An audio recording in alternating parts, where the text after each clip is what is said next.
ধন্যবাদ জানাচ্ছি সবসময় আমাকে সাপোর্ট করার জন্য। দেশে আবারও অরাজকতা, রাজনৈতিক উত্তেজনা চরমে।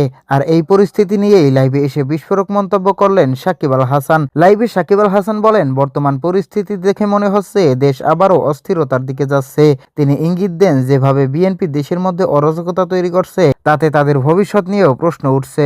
সাকিব আল হাসান বলেন, ইতিহাস কিন্তু বারবার নিজেকে রিপিট করে। আগে যা হয়েছে এখন আবার সেই একই পথ দেখা যাচ্ছে।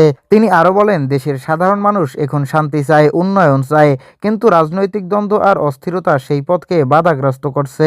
সাকিবের মতে, যদি এই পরিস্থিতি নিয়ন্ত্রণে আনা না হয় তাহলে বিএনপির অবস্থাও একসময় আওয়ামী লীগের মতো হয়ে যেতে পারে। সাকিবের এই বক্তব্য ইতিমধ্যেই সোশ্যাল মিডিয়ায় ঝড় তুলছে। কেউ সমর্থন করছেন, আবার কেউ তীব্র সমালোচনা। প্রিয় দর্শক, আপনার কি মনে হয়? আপনি কি সাকিব আল হাসানের কথার সাথে একমত? তাহলে অবশ্যই কমেন্ট করে জানিয়ে দিন আমাদের কমেন্ট বক্সে। আর ভিডিওটি ভালো লাগলে অবশ্যই লাইক, শেয়ার এবং সাবস্ক্রাইব ধন্যবাদ করুন। জানাচ্ছি সবসময় আমাকে সাপোর্ট করার জন্য।